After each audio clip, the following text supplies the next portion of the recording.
फिर से सभी को गुड मॉर्निंग। और कल हम बात कर रहे थे पियाजे का जो 4 स्टेजेस ऑफ कॉग्निटिव डेवलपमेंट है।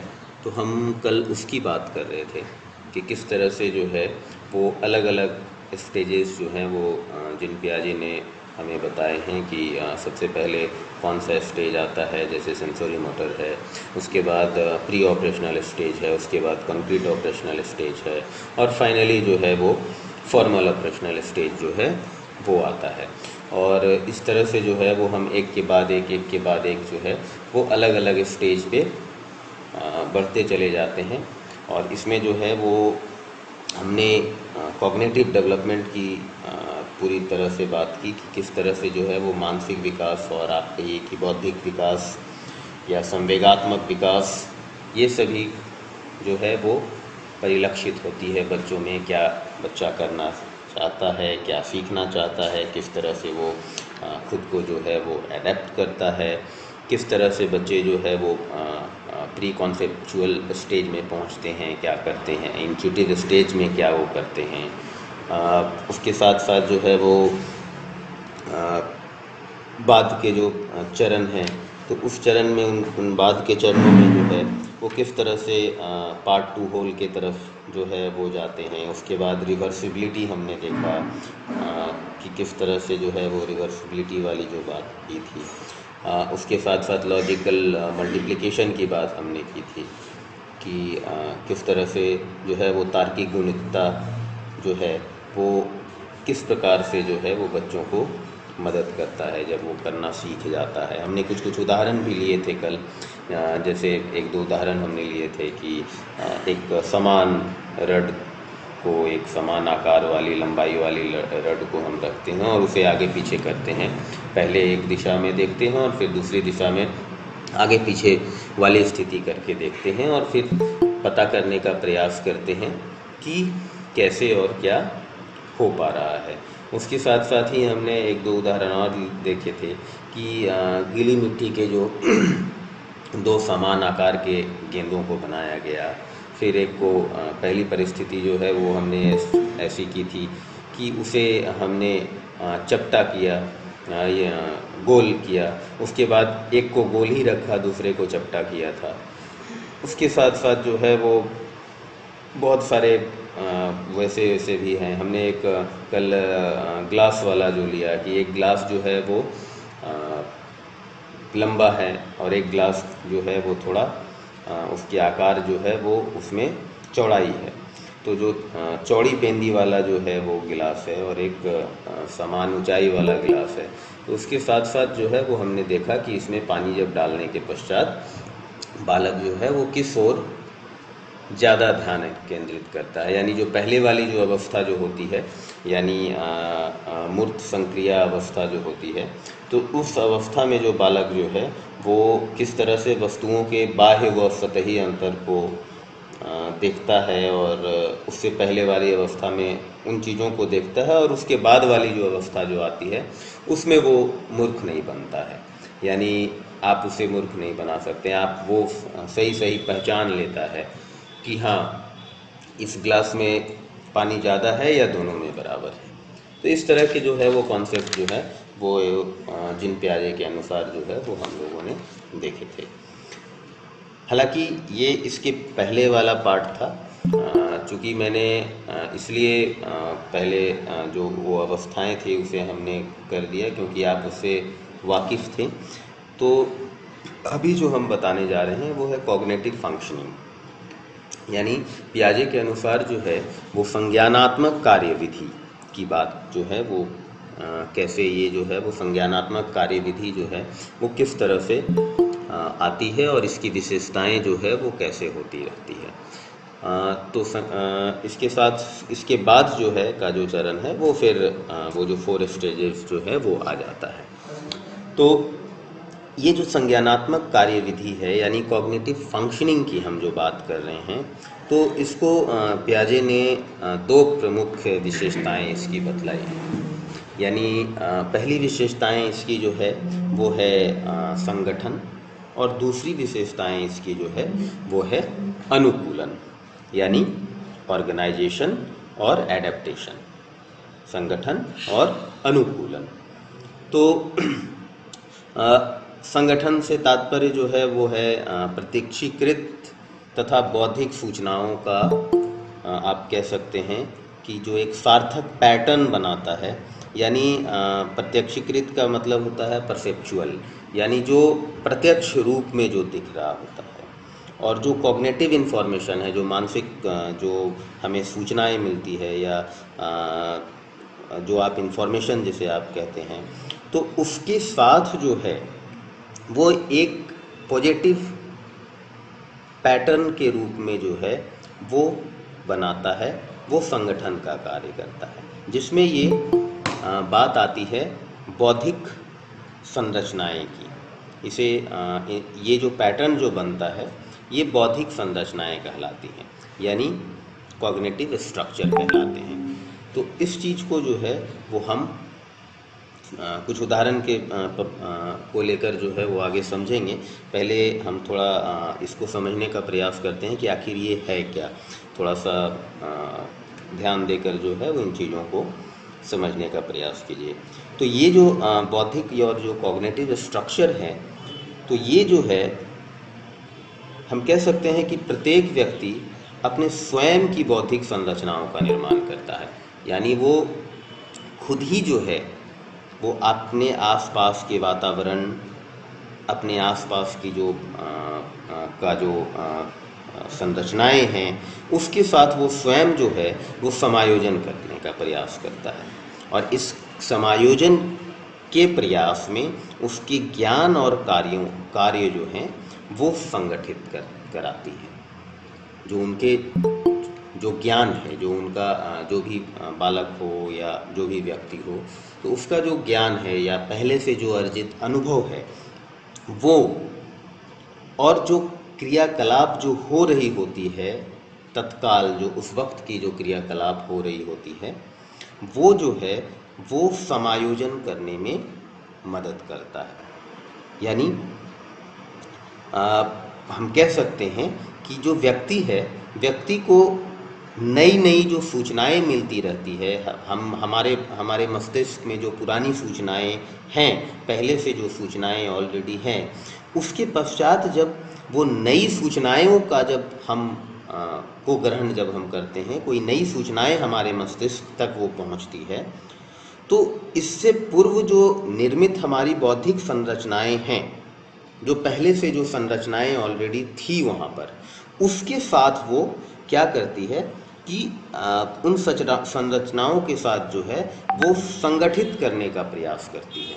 यानी वो जो है वो कहीं ना कहीं ऑर्गेनाइज्ड होने का प्रयास करती है, कि आप प्रयास करते हैं कि इससे संबंधित जो भी सूचनाएं हैं और जो हमारे पास पहली सूचनाएं हैं, यानी एक तो आपके पास पहले से एक अनुभव हुआ, और उस अनुभव के पश्चात आपने कुछ नया चीज़ फिर सीखा, या नई कॉन्सेप्ट आपके पास आई, नई सूचनाएं आई आपके पास। तो जब आपके पास नई सूचनाएं आती है, तब आप पहले की जो सूचनाएं होती हैं, जो पूर्व निर्मित जो संरचनाएं हैं आपकी, उसके साथ जो नवीन या नई जो सूचनाएं हैं, उसको आप संगठित करने का, उसके साथ उसे संगठित करने का, ऑर्गेनाइजेशन करने का आप प्रयास करते हो। लेकिन कभी कभी ऐसा भी होता है कि इस कार्य में जो आपका मस्तिष्क है, या जो आपका जो चरित्र है, या जो आपका जो आपका जो कॉन्सेप्ट है, वो सफल नहीं हो पाता है, वो नहीं इसको ऑर्गेनाइज कर पाता है। और जब वो ऑर्गेनाइज नहीं कर पाता है, तब आप उसे जो है वो एडेप्टेशन में लेकर जाते हो, यानी आप खुद को अनुकूलन करते हो, यानी एडेप्टिबिलिटी वाली स्थिति जो है वो आ जाता है। देखिए, सिंपल सा कहने का दो तात्पर्य है यहाँ पर, कि जब कोई व्यक्ति स्वयं के द्वारा सीखे गए पूर्व ज्ञानों के साथ, जो पहले से जो आपने उस ज्ञान को जो सीखा है, उसके साथ जब आप नए ज्ञान को जोड़ते हैं, और जब आप उस पूर्व ज्ञान के साथ उस नए ज्ञान को जोड़ने में जब आप सफल हो जाते हैं, उसे हम संगठन कहते हैं, उसे हम ऑर्गेनाइजेशन कहते हैं। और जब हम उसे जोड़ने में सक्षम नहीं होते हैं, यानी हम उसे नहीं जोड़ पाते हैं, तब हम क्या करते हैं कि हम उस प्रक्रिया में एडेप्टिबिलिटी की काम करते हैं, एडेप्टेशन का काम करना शुरू कर देते हैं। यानी खुद को जो है वो हम अनुकूलन की दिशा में ले जाते हैं। यानी आप यह सोचते हैं कि नहीं, इन चीज़ों को हमें अपने साथ आत्मसात करने की आवश्यकता है। पियाजे जो हैं वो ऐसे प्रथम मनोवैज्ञानिक थे, पहले मनोवैज्ञानिक थे, जिन्होंने व्यक्ति को जन्म से, पियाजे जो हैं वो प्रथम वैज्ञानिक थे जिन्होंने व्यक्ति को जन्म से क्रियाशील तथा सूचना प्रक्रमणित प्राणी माना। उन्होंने यही स्वीकार किया है कि जो बालक है, जो व्यक्ति है, वो जन्म से ही जो है वो क्रियाशील होता है और साथ ही साथ जो है वो इंफॉर्मेशन प्रोसेसिंग करता रहता है। वो इंफॉर्मेशन का प्रोसेसिंग जो है वो करता रहता है। एकदम जन्म के समय से ही जो है वो इंफॉर्मेशन का प्रोसेसिंग करता चला जाता है। यानी active and information processing being, according to पियाजे, व्यक्ति जो है वो जन्म से ही active and information processing being है। ह्यूमन बीइंग जो आप कहते हैं वो है, यानी वैसे जीवित प्राणी हैं जो क्रियाशील तथा क्रियाशील होने के साथ साथ वो सूचना को प्रक्रमणित करता चला जाता है। ठीक है, तो ये इसके बाद जो है हम बात करते हैं कि अब उसके अनुसार ये क्या होता है कि व्यक्ति जो है वो एकत्रित बौद्धिक सूचनाओं का वर्गीकरण करता रहता है। यानी जो भी उसके जो मेंटल जो इन्फॉर्मेशन आती है, जो उनके मस्तिष्क में जो भी इन्फॉर्मेशन स्थिर रहता है, जो जिसे वो आत्मसात करके रखता है, तो वो जो आते रहते हैं उसे वो क्या करता है कि बाह्य जगत की परिस्थितियों से या जो आसपास का जो वातावरण है उनसे वो स्वाभाविक रूप से और सहज रूप से वो अपने साथ जो है वो व्यवहार में तालमेल बिठाने का प्रयास करता है। आप स्वयं में ही वो ये उदाहरण उठाकर देख लीजिए कि किस प्रकार से जब कोई नई सूचनाएं आपके पास आती हैं, कोई भी नया ज्ञान आपके पास आता है, तो पहले आप उसे क्या करते हैं कि जो आपके पूर्व ज्ञान है उससे जोड़ने का प्रयास करते हैं। लेकिन जब आपके मस्तिष्क को वो पूर्व ज्ञान नहीं मिलता या आप उस पूर्व ज्ञान के साथ उसे नहीं जोड़ पाते हैं, जो आपके जो पहले के जो अनुभव थे उसके साथ आप उसका संगठन नहीं कर पाते हैं, फिर आप क्या करते हैं कि आप उसे अनुकूलन की स्थिति में डाल देते हैं, एडेप्टेशन वाली स्थिति में आप चले जाते हैं। ठीक है, तब आप जो है वो एडेप्ट कर लेते हैं, उन चीज़ों को आप एडेप्ट कर देते हैं, एडेप्ट कर लेते हैं, यानी अनुकूलन आपका जो है वो होना प्रारंभ हो जाता है। ठीक है, अब ये अनुकूलन की वो प्रक्रिया है, अनुकूलन जो है वो एक ऐसी प्रक्रिया है जिसके द्वारा व्यक्ति अपने पूर्व ज्ञान तथा नवीन अनुभवों के मध्य संतुलन स्थापित करता है। अब देखिए, अनुकूलन जब वो किया तो अनुकूलन क्या था? अब जो आपका पूर्व ज्ञान है उसके साथ और जो नवीन ज्ञान है उसके साथ, इसके बीच का जो है वो आप एक बैलेंस बनाने का काम कर रहे हो, यानी संतुलन बनाने का काम कर रहे हो, इसे आप संतुलित कर रहे हो। अब हम बात करते हैं कि अनुकूलन, तो अनुकूलन के अंतर्गत जो है ये जो एडेप्टेशन है, एडेप्टेशन के अंतर्गत जो है वो दो प्रक्रियाएं आती हैं। पहली प्रक्रिया होती है एसिमिलेशन और दूसरी प्रक्रिया होती है एकोमोडेशन, यानी आत्मसातकरण और दूसरा समाविष्टीकरण। पहला आत्मसातकरण और दूसरा समाविष्टीकरण। अब आत्मसातीकरण से तात्पर्य है कि नवीन अनुभवों को, जो नए अनुभव हैं, उनको पूर्ववर्ती विद्यमान बौद्धिक संरचनाओं में व्यवस्थित करना, यानी जो नए जो अनुभव हैं उस पहले के जो अनुभव की जो संरचनाएं हैं उसमें वो व्यवस्थित करना, ये है काम आत्मसातकरण का, यानी एसिमिलेशन का। लेकिन समाविष्टीकरण जो है वो क्या करता है कि नवीन अनुभवों की दृष्टि से जो पूर्ववर्ती बौद्धिक संरचनाएं हैं उसी में वो सुधार करता है, यानी उसमें वो रेक्टिफिकेशन करता है,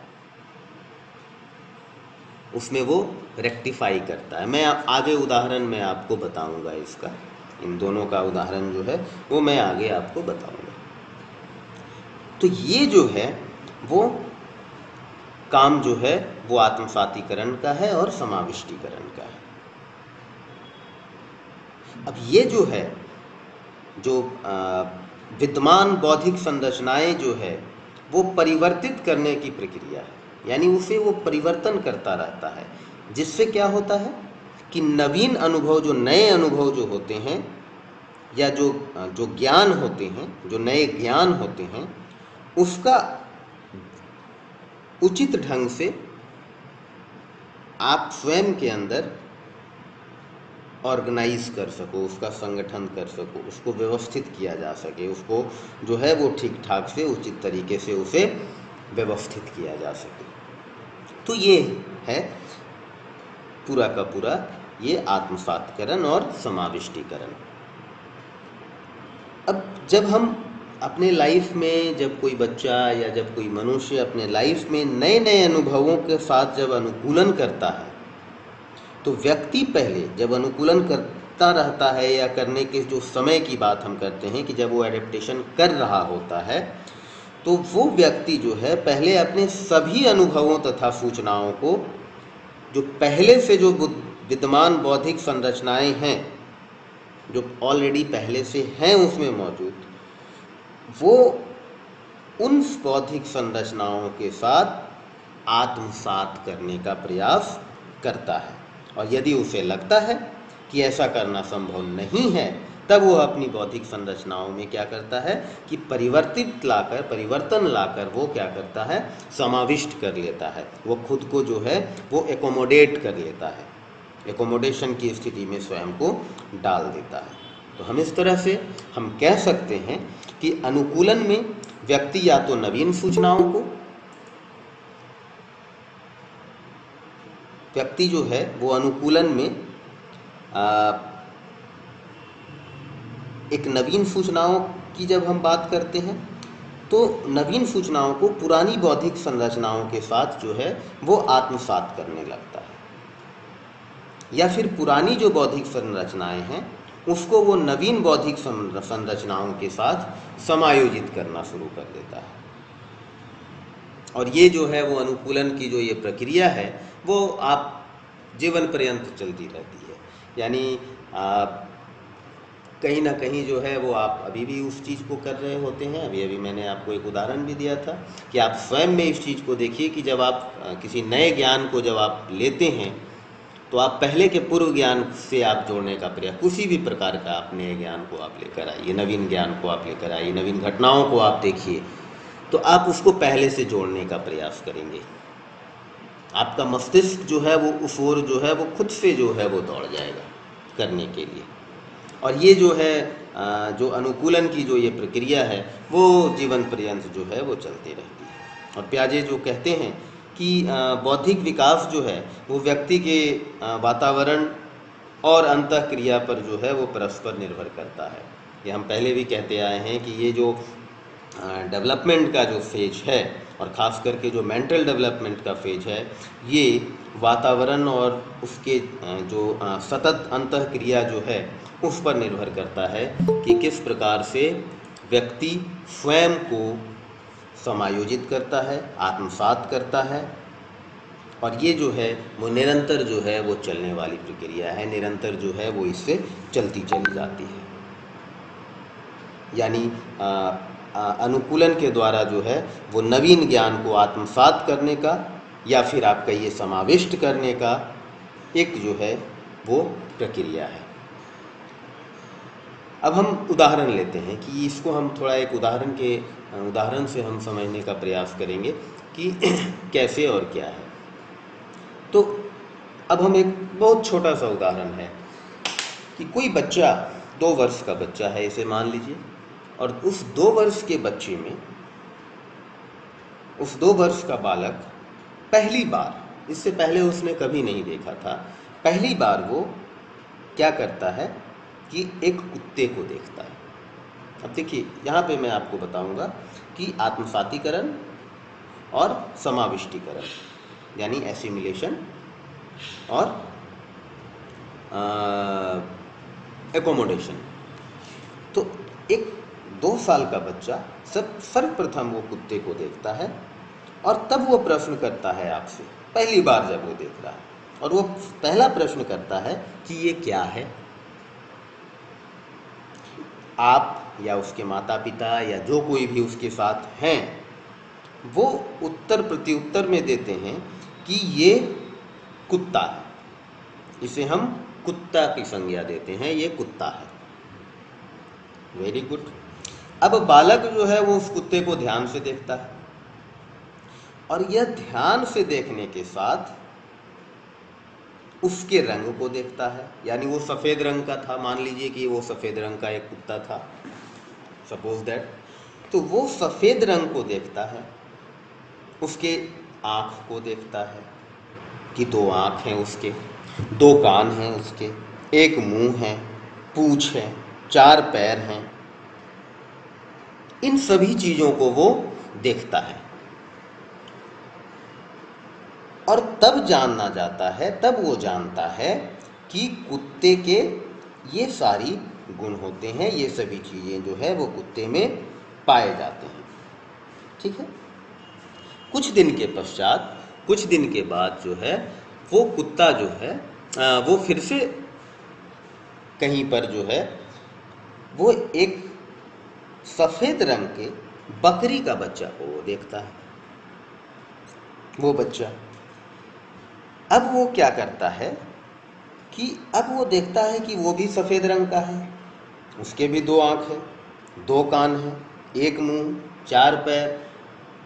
अब वह सोचता है कि यह कुत्ता ही है, क्योंकि उसे पता नहीं।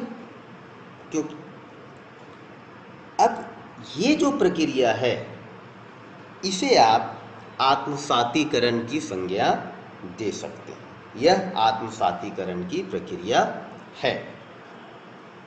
ठीक है। यानी बालक बकरी में जब कुत्ते के जैसे ही गुण देख रहा है, यानी वो बकरी जो है वो कुत्ते के समान प्रतीत हो रहा है,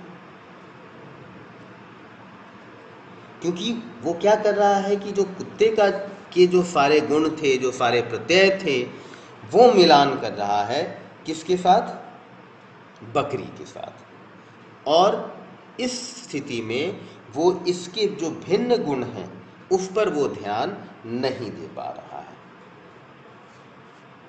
तो इससे कहने का तात्पर्य यह है कि जब बालक पहले से ज्ञात बातों में कोई नवीन बात जब जोड़ता है, अभी फिर से आप थोड़ा बैक में जाइए, हमने यही चीज़ पहले भी कहा था कि जब पहले से ज्ञात बातों में आप कोई नवीन बात को जोड़ते हैं या उसमें अंतर करना सीखते हैं, तब उसे हम समाविष्टीकरण की प्रक्रिया कहेंगे। यानी पहला वाला जो स्थिति है जहाँ वो अंतर नहीं कर पा रहा है, उसे वो कुत्ता ही समझ रहा है, तो वो जो है वो आत्मसातीकरण की प्रक्रिया है। और जब ये अंतर करना शुरू कर दिया, यानी नवीन बातों को जोड़ना शुरू कर दिया कि नहीं, पहले से ज्ञात चीज़ें तो हैं, 2 आँख, 2 कान, 4 पैर, 1 मुंह, कलर भी वही है, सब कुछ वही है, लेकिन नवीन ज्ञान उसे मिला कि नहीं, ये बकरी है, उसी की तरह एक यह प्राणी है जो कि उससे भिन्न है। तो ये जो है नवीन ज्ञान उस बालक को मिला, इस प्रक्रिया, क्योंकि वो पहले वाले जो ज्ञान हैं, जो ज्ञात बातें हैं, उसमें वो नवीन बातों को जोड़ते हुए यह अंतर करना सीखा कि यह जो है वो कुत्ता नहीं बकरी है। इस प्रक्रिया को जो है वो आप समाविष्टीकरण की प्रक्रिया कहेंगे। इसे आप एकोमोडेशन की प्रक्रिया आप कहेंगे। ये एकोमोडेशन है, ये समाविष्टीकरण है। यानी हमने अभी कहा कि वो पहले जो है वो चीज़ों को वो देखता है, इसमें और एक दो चीज़ नई चीज़ें जोड़ लेता है कि कुत्ते को वो भौंकते हुए सुनता है, कुत्ता भौंकता है, फिर से वो एक नई बात उसमें जुड़ गई कि अच्छा कुत्ता, सभी चीज़ सेम है, 2 पैर है, 4 पैर है, 2 कान है, 2 आँख है, सारी चीज़ें सेम है, लेकिन कुत्ता भौंकता है, बकरियां भौंकती नहीं हैं, बकरियां मिमियाती हैं। तो जब इस नए ज्ञान को वो जो ज्ञात बातें थी उससे जब वो जोड़ता है, इस प्रक्रिया को समाविष्टीकरण की प्रक्रिया कहते हैं। It is called accommodation. ठीक है, तो ये है पूरा का पूरा आपका कॉग्निटिव फंक्शनिंग का एक जो कॉन्सेप्ट था कि क्या होता है एसिमिलेशन। आप बहुत बार इस चीज़ों का आत्मसातीकरण का नाम सुनते हैं कि आत्मसातीकरण करना, समाविष्टीकरण करना हो सकता है, अनुकूलन क्या होता है, संगठन क्या होता है। तो आज जो है वो ये क्लियर हो गया कि अनुकूलन क्या है, संगठन क्या है, आत्मसात्करण किसे कहते हैं, समाविष्टीकरण क्या है, ये सारी की सारी हो गई क्लियर। अब जब हम संज्ञानात्मक विकास की जो विभिन्न अवस्थाएं हैं, तो उसमें जो है वो बौद्धिक कार्य जो है वो तकरीबन 18 वर्ष तक के आयु तक बच्चे जो है वो करते रहते हैं। हालांकि पियाजे के जो फॉर्मल ऑपरेशनल स्टेज हैं उस तक वहाँ तक उन्होंने 15 वर्ष तक की ही जो प्रक्रिया है उस पर उन्होंने फोकस किया है, लेकिन यह जो है वो लगभग 18 वर्ष की आयु तक जो है वो चलता चला जाता है।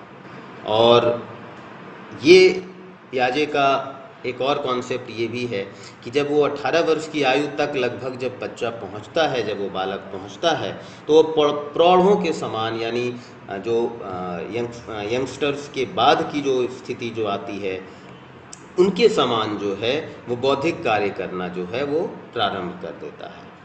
और यहाँ पर जो है उसकी बौद्धिक विकास जो है वो स्वसंचालित प्रक्रिया में बदल जाती है, जिसमें वो व्यक्ति जो है या बालक जो है वो बौद्धिक संरचनाओं और नवीन अनुभवों को तालमेल बिठाना वो धीरे धीरे सीखने लगता है। कैसे तालमेल बिठाता है ये अभी हमने देखा कि इस तरह से वो तालमेल बिठाना धीरे धीरे सीख जाता है।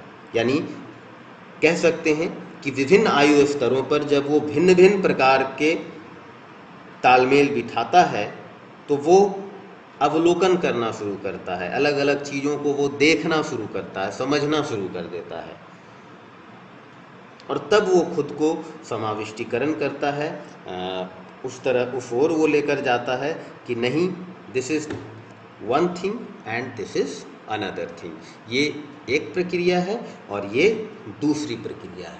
ये पूरी की पूरी दोनों अलग अलग प्रक्रियाएं हैं, पूरी की पूरी अलग प्रक्रियाएं हैं।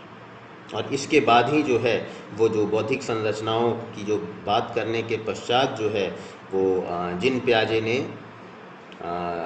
जो 4 स्टेज ऑफ कॉग्निटिव डेवलपमेंट है उसको उन्होंने जो है वो दिया, जिसमें कि हमने अभी बताया कि सेंसरी मोटर, प्री ऑपरेशनल और ये सारी के सारे स्टेजेस जो हैं वो आ जाते हैं। तो ये था आपका पूरा का पूरा कॉग्निटिव फंक्शनिंग और उसके जो मेन 2 एस्पेक्ट्स थे, और उसके बाद हमने इसे डिटेल किया। तो ये है पूरा का पूरा सारा का सारा ये चीज़ें जो था। ओके, सो